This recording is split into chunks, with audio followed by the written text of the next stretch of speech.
But I do think that that's the fun part of the podcast when you were like, no, we need to actually like pull out their stories. Because if they're going to be here anyway, and they're flying in to... Well, especially Skinny Vinnie.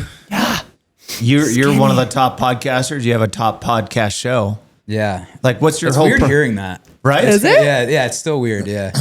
Why? I don't know. I think because I still deal with like low self-worth. Okay. And, you know, like not being good enough and like, oh, I don't deserve this kind of thing. Yeah. So it's like hearing it out loud and like, oh, yeah, you're right. Like, like it's pretty sick. I actually asked Alexa this morning. I was like, hey, Alexa, sorry, everybody's, all their units that just went off. Sorry. Yeah. Who is Skinny Vinnie and what is his podcast?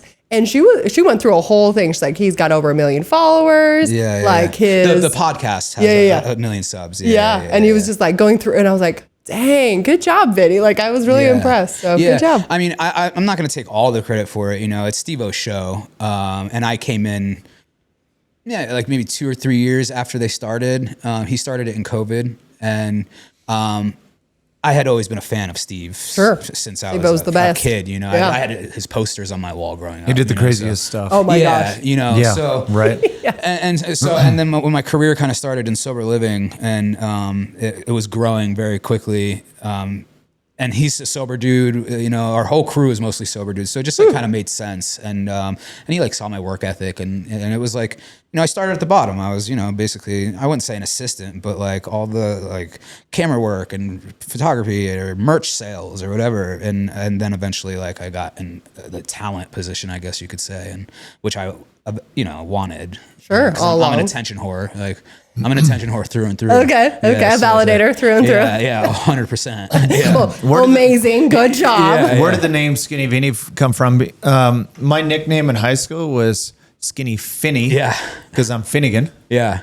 So I was Skinny Finny. You didn't like that, you said. Didn't love it. Yeah. Yeah, because I was real skinny, literally, and I was like... So you were insecure about your skinniness. I was for sure. Yeah. Yeah. See, I'm the opposite. I want to be skinny. I want to be that skinny. Yeah. Actually, I don't know if I want to be that skinny. Not anymore, right? Actually, it's overrated. But the name came from, you know, when this crazy life kind of fell in my lap, I didn't have any social media. I didn't have anything. And I was filming for my buddy at the time, and I was helping him make his content, and he's like, dude, you need, like, if this is what you want to do, you need to make an Instagram, you need to do all this. And I was like, okay, whatever. Your brand. Yeah, you know, and it was just as simple as like, okay, what rhymes with Vinny?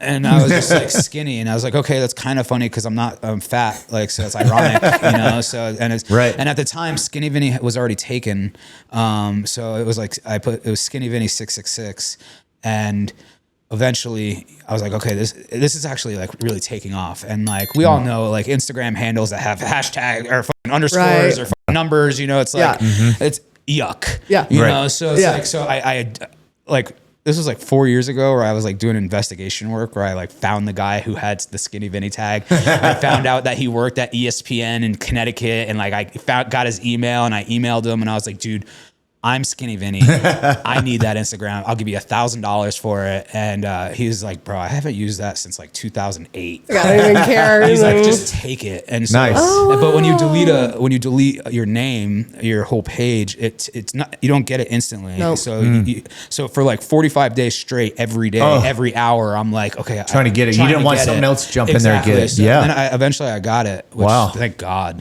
Yeah. That's so exciting. Yeah, cool. I love that. Yeah, it was cool. It's funny. It's like, it is a funny thing, but it's like people remember that, right? Because it's like, it's different where you're like, wait, Skinny Vinnie, like immediately I was like, oh, I'll never forget that, which is so nice. Yeah. And you know, and if you look at me, and like I've gotten it so many times where people, you know, like I'll do podcasts a lot, and like some people don't do research, or some people don't know who I am, right? And like I'll walk through the door and they'll be like, not what I expected. They have an image in their mind. Yeah. Right. You don't expect Sean. Yeah. And when I started the name, I was 400 pounds. Okay. So I was a big fucking boy. Right. So then you see a 400 pounder walk through the door with the name Skinny Vinnie. It's like, holy shit. It's even better. Yeah. Right. Yeah. Actually, I remember the first time that I went to SeaWorld, there was a walrus, and his name was Tiny. And he was like, you know, this 1,200-pound walrus. And I was like, Tiny? Why is this? but it stuck with me. I still remember, and I was like, I was 16, right? So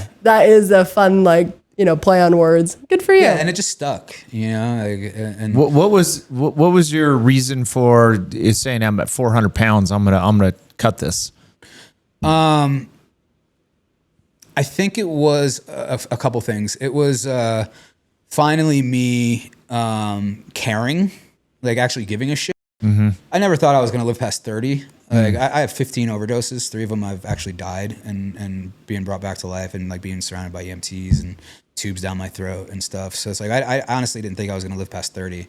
And so when I eventually got sober and like this crazy colorful life kind of fell on my lap, I was like, holy shit! Like I've been wanting to do this since I was 10 years old. I want to keep it, and I want to stay alive long enough to enjoy it.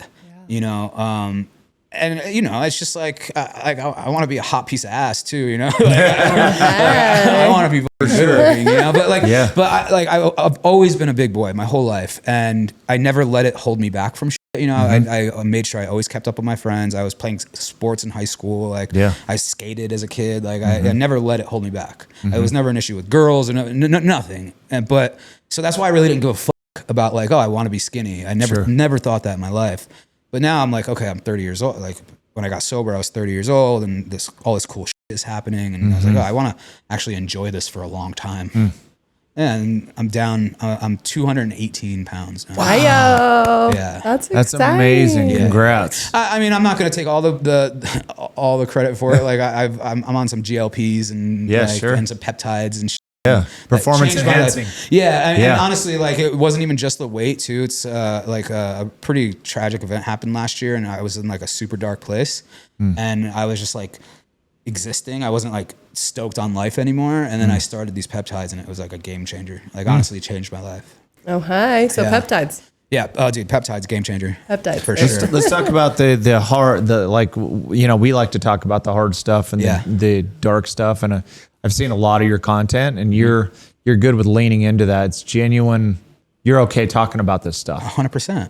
So tell us about me, because we interview entrepreneurs, and it is hard, dark, but you've been through the lowest of low. Yeah. And what was that lowest of low that maybe caused the biggest change of you wanting to become sober? There wasn't a light switch that went off. There wasn't a shit moment. There wasn't a light bulb. It was. I had already accepted that I was gonna live the rest of my life a lonely heroin addict, and I was gonna die a lonely heroin addict. I came to acceptance with it. I was comfortable with it, and I had no intentions of changing. I didn't give a fuck. Right? Because you had tried to quit many times. You'd tried to run away from it. I wouldn't say I tried to quit. There were times where I tried for other people. Whether it was courts or my mother or whoever, it was always for somebody else. I never wanted to because like the drugs made me numb and not feel feelings, and I don't like to feel feelings. You still don't? I wouldn't say that. I'm an emotional person. Okay. Like I'm very in tune with my emotions. Like I'll throw on some My Chemical Romance and cry in my car for an hour. Like with you know what I mean? Like, I actually like doing that. But like I don't like feeling embarrassment or shame or anger or fucking, all that shit. So it's like it numbed me for over a decade, so I didn't have to feel that. Or like, past trauma or childhood trauma or whatever the case may be. Yep. But it was like I was taking advantage of the healthcare system, using my health insurance by like going into treatment centers here and there to lower my tolerance a little bit, eat some food, sleep on a bed for a few days, and then I would go back out. Right. Oh. And what had happened was the last sober living that I got kicked out of, I was outside waiting for my Uber, and I had what I now call a spiritual experience. Was a very vivid whisper of my best friend who passed from an overdose like a few years prior to this. And it was as if he was like standing behind me, and he said like, enough is enough. Right. But it wasn't like, okay, I'm okay, I get it. Yeah, I'm done. It was more of like, oh shit, that scared the fuck out of me. Sure. What was that? I'll get high tomorrow.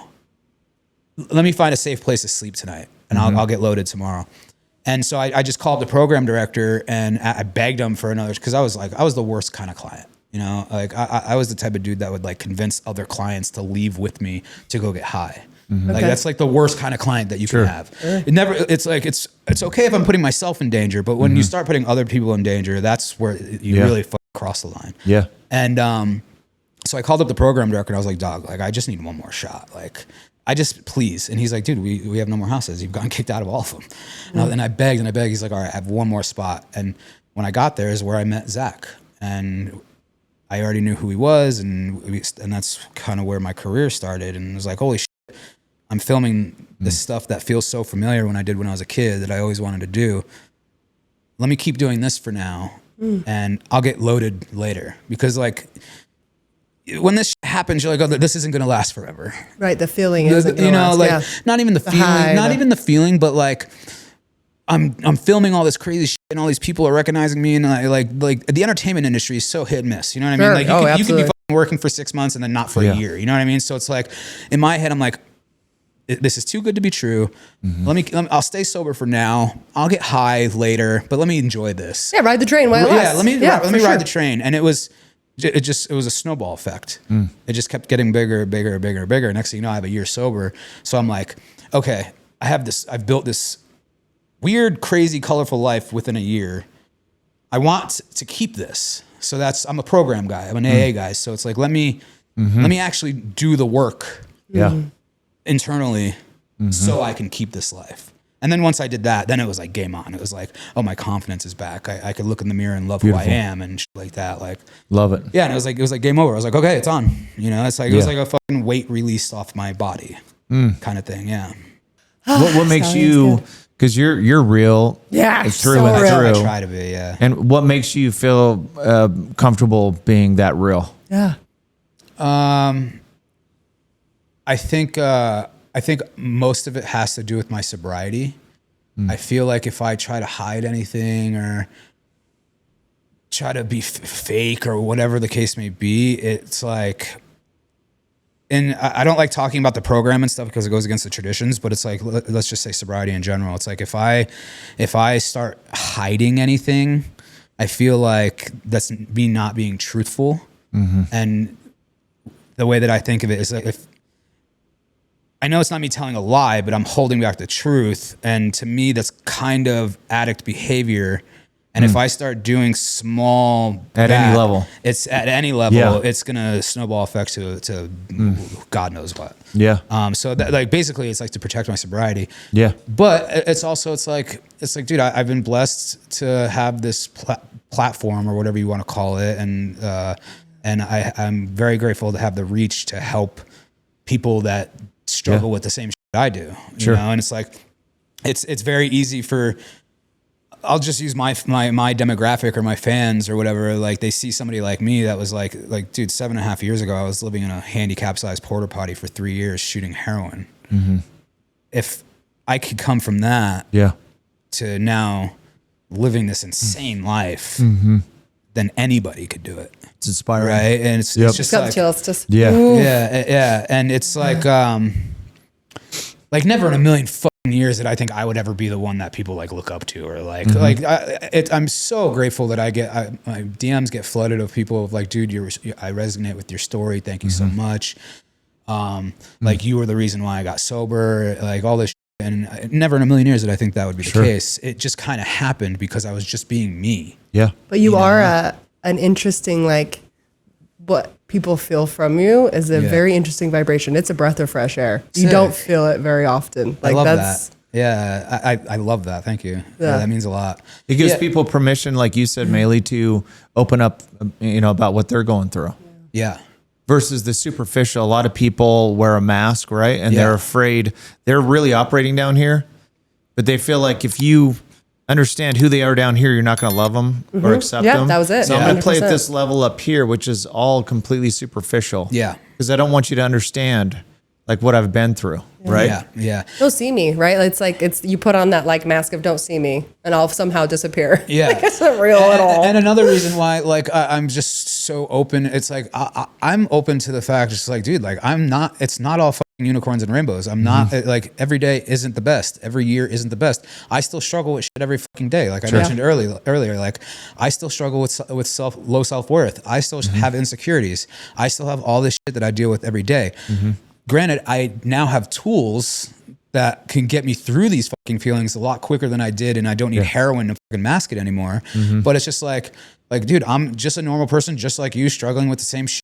Maybe your story's crazier than mine. My story's crazier. It doesn't fucking matter. It all stems down to feelings and emotions and love and all this shit. So it's just like, I just want it to be known that, like, bro, if I could turn around from 15 overdoses, waking up with tubes in my throat, to like flying around the world making people laugh, then it's like what the fuck, you know? It's that's why it's like super important to me to be as like real and authentic, and like, and the most important thing is like integrity. It's like if I say I'm gonna do something, I'm gonna fucking do it. And that's another part of my sobriety. It's like, if I don't have integrity, what do I have? You know. It's beautiful. I think that's such a valid lesson for everyone, though. Like listening, like whether you're a business owner, you're striving to become an influencer, like you, like along the way, I don't know why or who created this message of like, someday you'll get to a point where it's easy. Or like someday there's like a point where you can just hit the brake and you can just like coast. Is there an actual point where like Still you go waiting to find that button? Right? I don't know. It's a valid point. So I struggle with like the fear of losing it all very quickly. I have the fear of success. I have the fear of failure. I have all these fucking fears, right? And it's like this life that has been like gratefully given to me. I have this fear of like, if I fuck up once, it's gone. You know, so I have to make sure my fucking T's are crossed and my I's are dotted. You know what I mean? And like, I have to check myself constantly. But I say this all the time. It's like a blessing and a curse to think like that.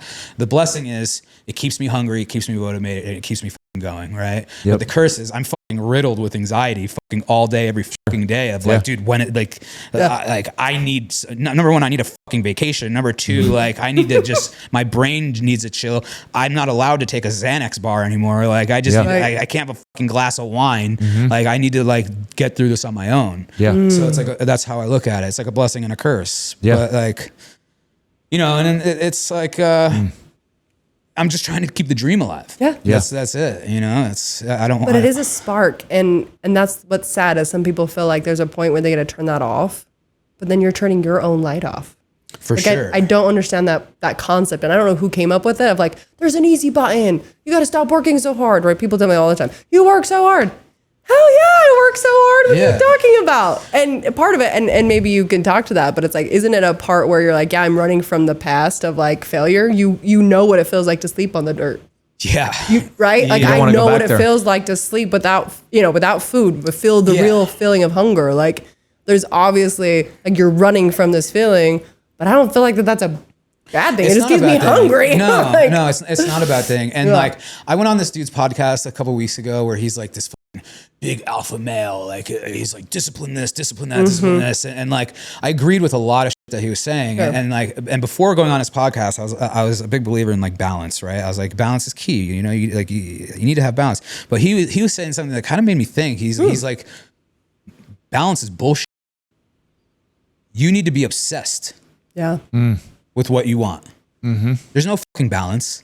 And when he said it, I was like, oh shit, you're so right.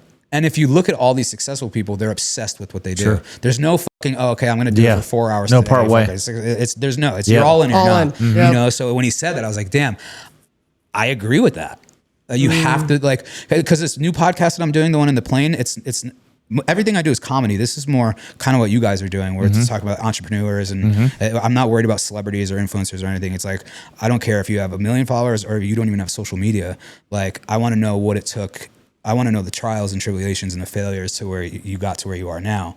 And everybody that we've filmed maybe 10 episodes now before I want to get like 20 before we release. But the common denominator is being obsessed with what you love to do.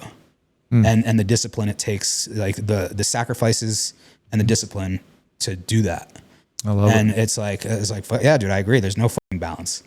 There's no balance. And I'm okay with that. This podcast, so I'm calling it No Roads because we're in the air. No roads. Yeah. Like we have, Jimmy Dean Sausage? Sure. Yeah. So we have the guy coming on. He's like 79 years old. Oh my He's gosh. never had social media. He came to the States as an immigrant, started off with 2 pigs. Now he's a billionaire. Yeah. Wow. You know what I mean? So That's a story. Yeah. So it's That is incredible. I want to know from 0 to $1 billion, but I don't give a fuck if you had $1 billion and now you lost it all and you're down to 0. Sure. Yeah. I want to know those fucking key moments Yeah. because like me, my co-host and I, he's already established. He was Elon Musk's private pilot for 10 years. So he's already established family man. He's already very successful. Me on the other hand, success has just entered my life in the last few years where I'm actually starting to make some fucking good money. Yeah. I'm actually traveling the world for the first time. Good for you. So I'm trying to, I want to know. Yeah. I'm genuinely interested in how it took, like, okay, you started off like me, very low income family. Now you're worth multi-millions. Yeah. I want to know. We all do. Like, Bring it on. Yeah. teach me. Right. Yes. So it's so like smart. So my co-host and I, our dynamic are totally 2 different things. Like he's already established. He's already a millionaire. So it's like he doesn't really give a fuck. So he's just shooting the shit with them when I'm actually like, okay, I'm taking notes. You know what I mean? How do I do this? How do I stay on I this? want to get to where you're at. You know what I mean? Yeah. And it's like, You're going to be buying 2 pigs after that episode. It's like, I'm going to go check. You're out. for sure. Yeah, absolutely. As we wrap here, we'd love to hear, like, so anyone going through hard things. I had someone tell me the other day that you can plan on around half the people you talk to are probably going through something really hard. For sure. So speaking to those people who are going through things in business or in just life, what advice would you have for them? I say this every fucking day, and it's just surround yourself with solid people. That's it. You can't go through it alone. Yeah. There it It's is. impossible. It's fucking impossible. Yeah. You have to have solid people around you. And I don't care if it's for career shit, financial shit, passions, whatever. Relation. I don't give a fuck. It's the people you surround yourself with is who you're going to become. Yeah. Right. And that's, I feel like, was a huge factor to where I got to where I am today. Yeah. I got very lucky because I didn't really go out looking for it. Like I didn't go to LA looking for this life. Like I went to LA because I could sleep on the beach homeless all year round and not be in Connecticut winters. Right. That's the only reason. I didn't go out to LA for that. But I got lucky and people came into my life that had what I wanted. So I was just like, and I'm not just talking money. I'm talking spiritually, physically, emotionally, money too. Sure. But it's like, I'm like, okay, I'm seeing you guys have what ultimately like I want. Yeah. So it's like, let me be a part of this, But again, I wasn't like, hey guys, can I be a part of the friend group? Like it wasn't that. It was more of just like me being me, and just being authentic and having integrity. And I just got lucky, and really, Yeah. The biggest, when I had my biggest failure in business, I became an expert on my failures. Yeah. And I made a list, and the rank order number 1 was during that time, I stopped building relationships in business. Yeah. And I thought I had ego involved because I was a CEO, and I thought I was like smarter than all of the whole system. And I stopped reaching out to friends and people that could have helped me during that time. Instead, I just felt like I could do it myself, and I was on an island. Yeah. And that was my number 1 reason why I failed. Yeah. 100%. I mean, ego will kill you. Yeah. Ego will fucking kill you. And Yeah. dude, and don't get me wrong, like sometimes fucking ego will bleed through, and it's very easy to forget how bad things were, and it's and especially the life that I have, it's like it could be very easy to be like, oh shit, yeah, like I'm the fucking shit. It's very easy to become that, but I have to check myself constantly. Like I have a fucking picture of a porta potty in my office in my apartment to remind me, like, oh shit, I used to live in one of those. Like, you know what I mean? It's because it's easy to forget. Yeah. That's so powerful. It's so powerful. And it is. You don't know what's going to happen tomorrow. Like the truth is we all have to live as though it all could be taken from us in any glance. Yeah. I mean, my whole philosophy is like, if I'm not having fun, I don't want to do it. Yeah. Let's just have fun. I mean, let's play. I love it. why else did I want to get sober? Yeah. Like if I and that scared me away for years to actually want to get sober, is because I used to think like, okay, if I'm going to be miserable sober, I might as well be miserable getting high. You know, like why? The mask of the pain. Yeah, you know what I mean? But so that's why I like, if I'm not having, I've quit jobs that have paid good because I stopped having fun. It's like, amen to that. If I'm not having fun, I'm not doing it. All sorts of great straight up takeaways in this thing. Oh, so good. All right. Well, unfortunately, we have to end this, and it's so disappointing because I just want to like keep hearing all of the nuggets. We can do a part 2. Well, you're going to jump on a plane. That's right. We'll hear Sounds more of the like- story. That'll be Yes. amazing. Well, thank you for watching. As always, please give us a like, a thumbs up, and subscribe, and make sure that you're leaving comments for the love and support, because this really is so impactful, and more people need to have this just mindset of this realism and this truth. And he is living proof. Like, this is so great. Thank you for being authentic and sharing your wisdom. Course, dude. It's an honor. Good to have you. Yeah, thanks for having me. This was cool. Yeah, thank you, man. Bye, guys.